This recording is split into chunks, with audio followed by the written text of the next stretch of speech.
This tutorial will cover some of the more advanced functions of the lathe, including threading, grooves, and the use of multiple tools, and the tailstock. Before attempting this part, you should have completed the first two sections of this tutorial, as well as programmed a few cycles on your own. The previous tutorials have given you a step-by-step process, but this one will only give you a general overview of the tasks and a few pointers. You will need to draw on your experience as a machinist to fill in the details. Here is the item that you're going to be making, your very own lightsaber. There are two components to this job: the handle and the pommel. The handle is made from aluminum, and the pommel is made from brass or steel to serve as a counterweight to the blade. The SolidWorks files and drawings for these parts are available in the link in the video description. You can download them and customize the design however you want. There's no one right way to manufacture a part like this, but there are some good rules of thumb. For example, during machining, we often approximate the part as having a fixed geometry. But in reality, no material is perfectly rigid, and the stress of the tooling process will always cause the part to flex by a small amount. This leaves a thin layer of material behind and makes the part slightly larger than indicated.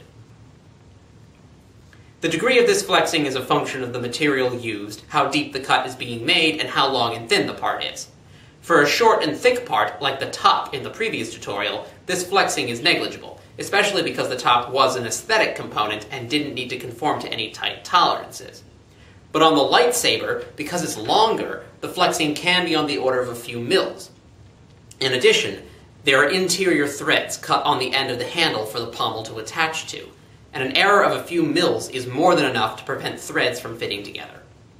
Because of this, it would be a good idea to cut the threads first before removing the rest of the material from the handle. This will keep the component as rigid as possible when the threads are cut.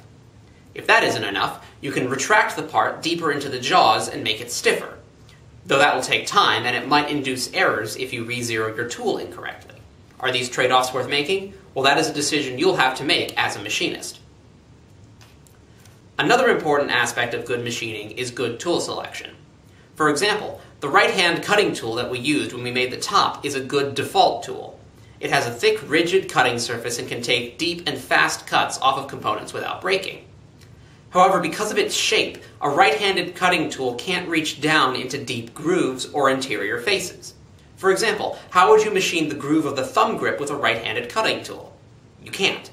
To machine features like this, you'll need to use a groove tool,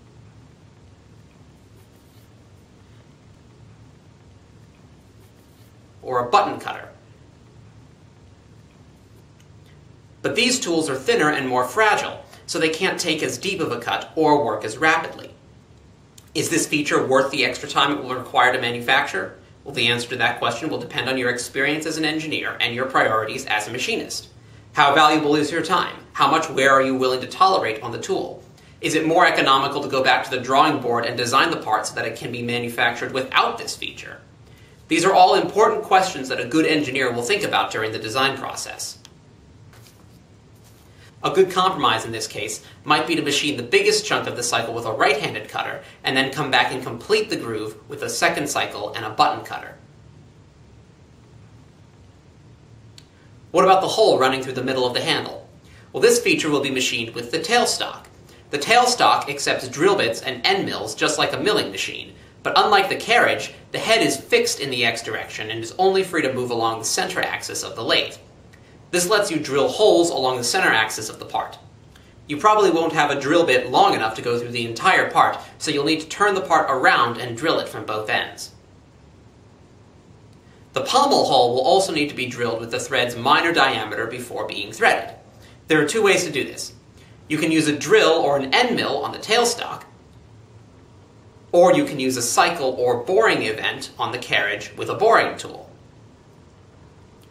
Interior cycles like this work just like exterior cycles, but they begin on the lower right corner and proceed clockwise instead of counterclockwise. Which is the better method? Again, the answer to this question will depend on what tools you have at hand, how accurate the cut needs to be, and how valuable your time is. There is no one right answer. The tailstock can also be used to stabilize a long part.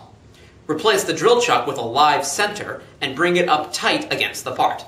Lock both the tailstock and the feed in place, and the part will be securely clamped from both ends. Let's take a quick look at the two new types of events which this program contains: threads and grooves. Threads are cut with an interior and exterior single-point threading tool by moving the tool in a series of Z passes at a constant feed rate. An encoder in the spindle head allows the carriage to always begin each pass at exactly the same point, producing a continuous thread. An advantage to this is that the process can be paused and restarted reliably without the need to realign the tool with the beginning of the threads.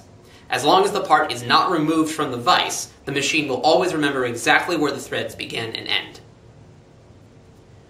Thread events require the following specifications: X begin and end, which is just the major diameter of the threads at the start and finish of the cut. For most threads, these will have the same value. Z begin and Z end specifies the Z edges of the threaded region.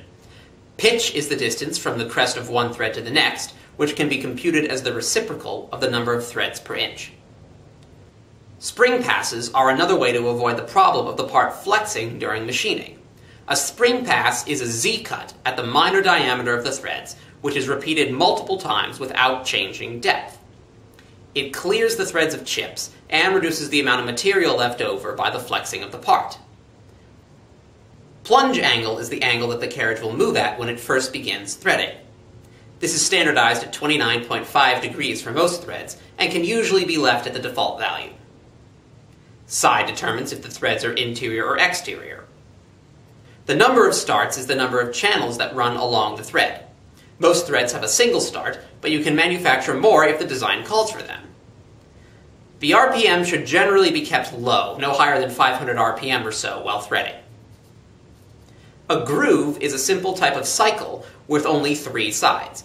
Most of the values are self-explanatory. The indices on the coordinates refer to each corner of the groove moving counterclockwise. The repeat function can also be used if there are multiple steps with identical geometries, like on the grooves of the handle. Select the steps you would like repeated, and then indicate by what increment and in what direction the repeat should progress.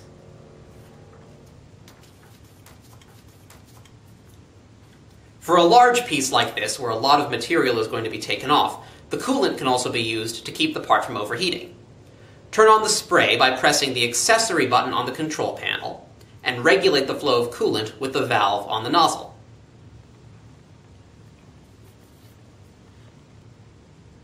Once you feel comfortable with these features, you can customize your saber in the lathe any way that you want. The blade can be made from wood, plastic, or whatever material you have available, and locked in with a thumb screw. Got something else you would like to build on the lathe? Give it a try. The best way to become more adept on any of these machines is to attempt a project on your own. Talk to any of the shop staff or the TAs if you have any questions. Thanks for watching these tutorial videos, and have fun!